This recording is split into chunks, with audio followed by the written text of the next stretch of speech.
오늘도 이 귀한 말씀이 또 우리의 생명의 양식이 되시고 말씀으로 승리하시기를 축복합니다.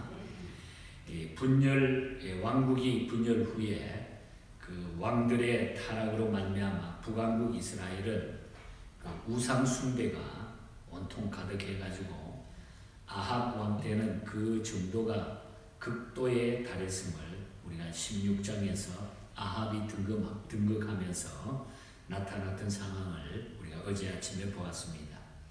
이제 이 17장에서부터 열왕기하 2장까지는 이 우상 숭배와 싸우는 대선지자 엘리야의 한략을 보여주는 그런 말씀이 나타납니다.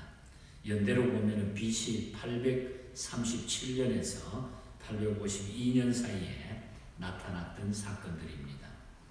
엘리야의 등장은 다소 갑작스러운 출현이나 이런 생각을 할 수 있습니다. 엘리야에 대해서는 디셉 사람이라 이런 소개가 되었을 뿐 누구의 아들이며 어느 지파에 소속됐다고 하는 말도 없습니다. 그러나 열왕기 기록자는 엘리야의 신상 명세서 같은 것은 그렇게 중요한 일이 아니었던 겁니다. 이는 분명히 하나님이 보낸 사람이고, 왜냐하면 그에게 중요한 것은 이 엘리야를 통해서 역사하시는 하나님의 섭리하심을 드러내는 것이지 엘리야의 어떤 개인 정기를 기록하는 것이 아니기 때문에 여기에 엘리야의 자세한 그 개인적인 신상 기록은 별로 중요하지 않았다고 하는 것입니다.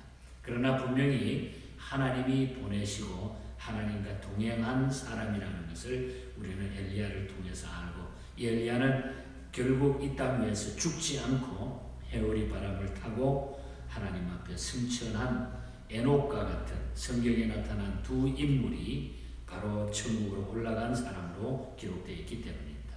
그러므로 이 엘리야는 당시 우상 숭배에 젖었던 아합에게 나타나가지고 징벌로 이스라엘 땅에 앞으로 수년 동안 가뭄이 임할 것이라 이런 예언을 해가지고 아합 앞에 나타나가지고 외칩니다.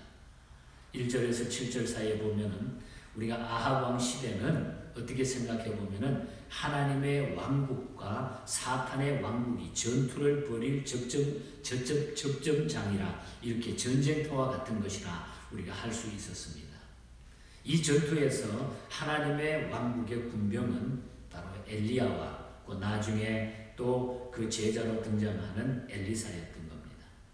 그래서 이 본장에서 엘리사는 등장하자마자 나타나자마자 이스라엘 이 사람들과 그 죄값으로 기근을 당할 것이다. 이렇게 하나님을 섬기지 않고 우상을 섬기는 이스라엘이 앞으로 기근을 당할 것이다. 사실 그 당시 아합이 원체 강력하게 이 밀고 나가는 우상 숭배였기 때문에 이런 말을 잘못하면 그냥 그 자리에서 죽습니다. 생명을 건 그런 말입니다.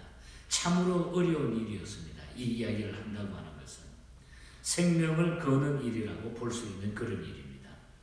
안전에 대한 보장이 없는 힘든 일을 이 엘리야는 지금 하고 있는 겁니다.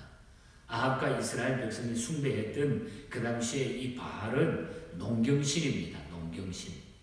그러므로 그들은 가뭄 같은 것은 농경신에 의해서 좌우된다 이렇게 믿고 있었습니다. 우리가 믿고 있는 바알은 농경신인데 무슨 그따위 소리 하느냐, 수년 동안 가뭄이 임할 것이라고 했으니 이 엘리야가 그렇게 외쳤으니 그것은 아합 정책에 정면 도전하는 일이 되었던 겁니다.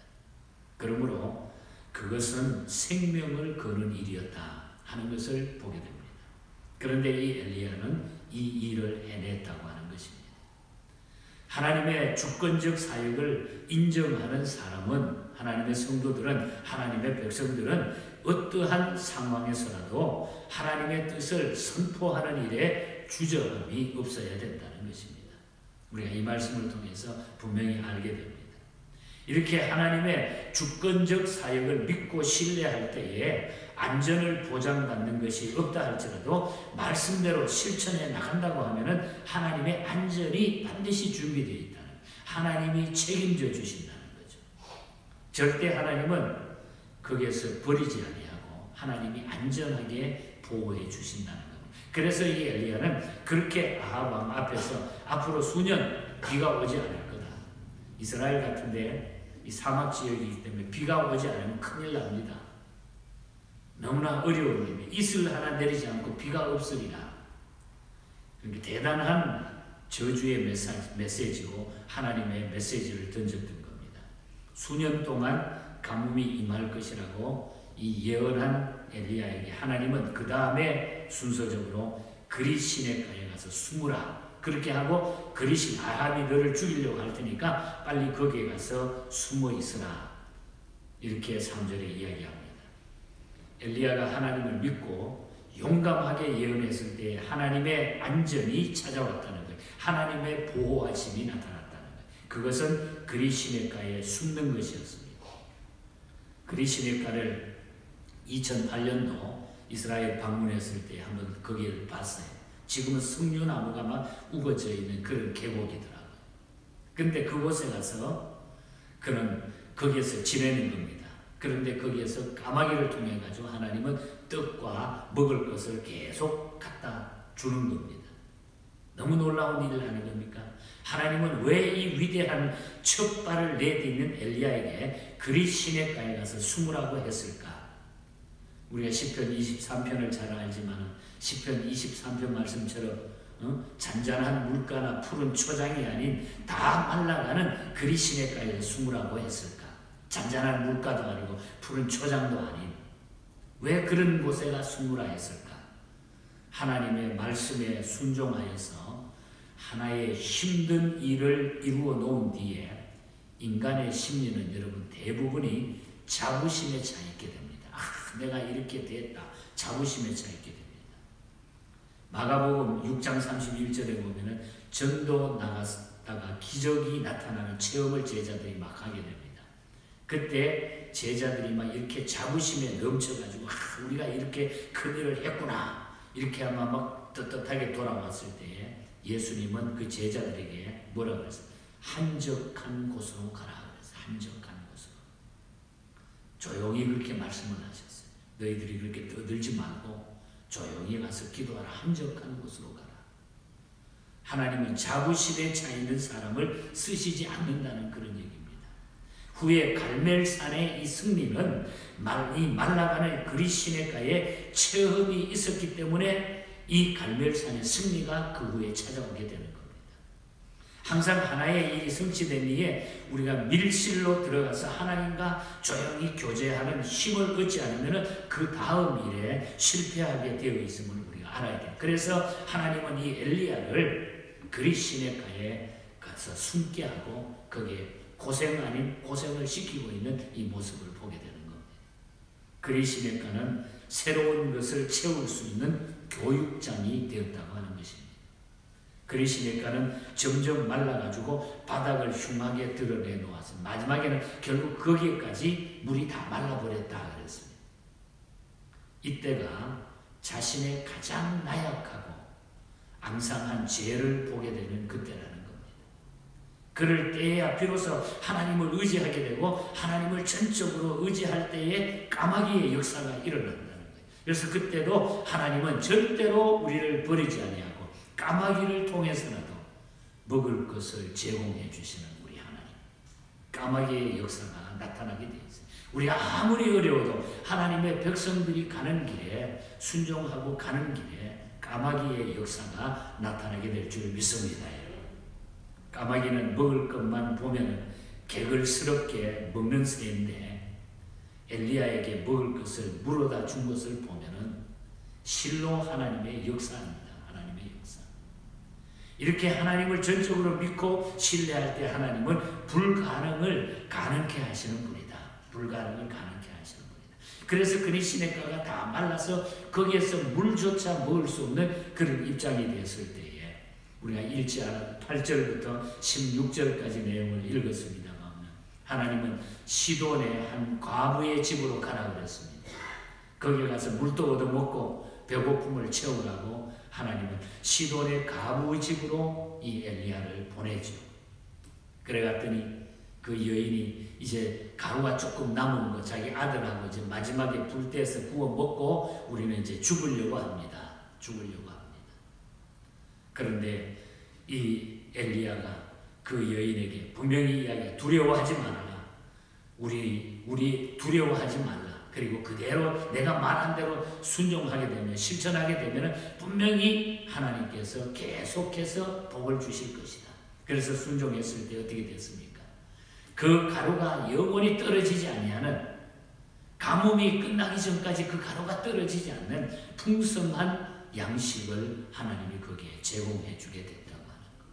이것 또한 하나님이 엘리야를 통해서 주신 기적. 그 다음에 우리가 17절부터 마지막 24절까지 읽지 않았습니다만, 거기에 보면은 과부의 아들이 병들어 죽게 되었습니다. 과부의 아들이 병들어 죽게 되었는데 그 아들을 가서 살려주는 그런 얘기가 또 나타납니다. 우리가 계속해서 이 엘리야를 통해서 나타나는 하나님의 기적들이 엄청나게 많이 나타나고 있는 것을 알게 되는 것입니다.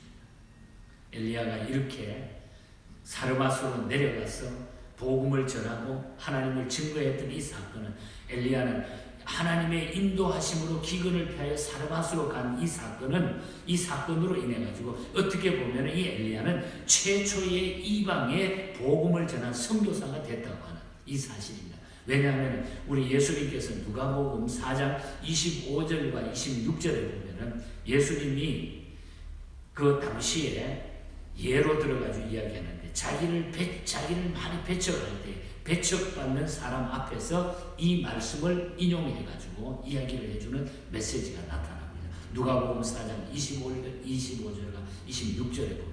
그러니까 어떻게 보면 우리가 선교학적으로 보면은 엘리야는 최초의 이방 선교에 복음을 전파하는 선교사로 활동을 했던 이런 모습을 우리에게 보여주고 있다는 거죠. 놀라운 하나님의 복음의 역사가 나타나고 있는 것을 우리는 보게 되는 것입니다. 하나님은 어떤 어려운 환경에서도 역사를 진행시킨다. 그리고 결론적으로 저는 오늘 이 말씀, 본문 말씀에서 가장 힘을 얻은 메시지는 바로 13절입니다. 13절. 사르밧 가부에게 가가지고 가부에게 이야기했어요. 떡을 구워가지고 나한테 가져오라. 물도 가져오고 그 떡을 구워가지고 나한테 가져오라. 이랬을 때에 13절에 보면 뭐라 그럽니까? 13절을 우리가 다시 한번 봅니다. 엘리야가 그에게 이르되 두려워하지 말고 가서 내 말대로 하려니와 먼저 그것으로 나를 위하여 작은 떡 한 개를 만들어 내게로 가져오고 그 후에 너와 내 아들을 위하여 만들라. 그에게 이르되 두려워하지 말고 가서. 여러분, 두려워하지 말고, 이것이 오늘 우리가 하나님 앞에 가져야 할 믿음의 자세입니다. 두려워하지 말라. 우리의 신앙심을 약하게 만드는 것은 두려움입니다. 세상의 모든 두려움 때문에 약해지는 거예요. 엘리야는 여인에게 확신을 가지라고 격려하고 있는 이런 메시지가 나타납니다. 두려워하지 말라. 놀라지 말라.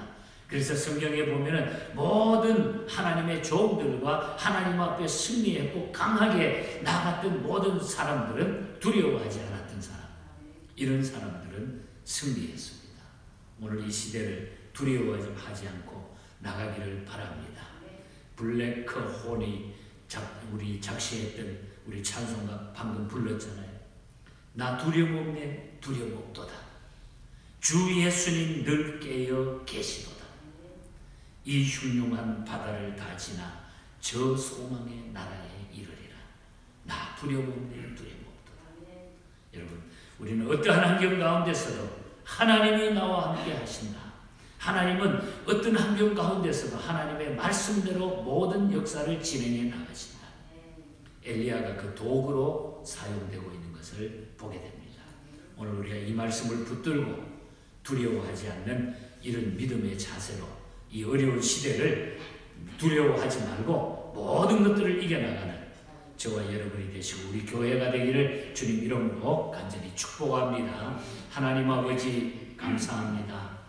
하나님 앞에 언제나 저희들이 이것저것 계산하다가 보면 두렵기도 하고 또한 모자라는 것 같은 느낌도 들고 약해지는 느낌 때문에 우리가 하나님 앞에 늘 넘어질 때가 많이 있습니다. 두려워하지 않는 이 믿음으로 승리하게 하여 주시옵소서. 엘리야처럼 말씀에 순종하며 나가게 하시고 사르밧 가부처럼 하나님 앞에 두려워하지 않고 말씀에 순종해서 놀라운 하나님의 복을 누릴 수 있는 저희들이 되게 하여 주시옵소서. 오늘 하루도 이 믿음으로 우리 예언의 모든 가족들 지켜주시고 어떤 환경 가운데서도 두려움 없이 승리하는 모든 신명들이 되게 하여 주시옵소서. 감사합니다. 지금까지 함께 해주심을 감사합니다. 앞으로도 더 감사하면서 하나님의 교회가 나아가게 하여 주시옵소서. 거룩하신 예수님 이름으로 기도하옵나이다.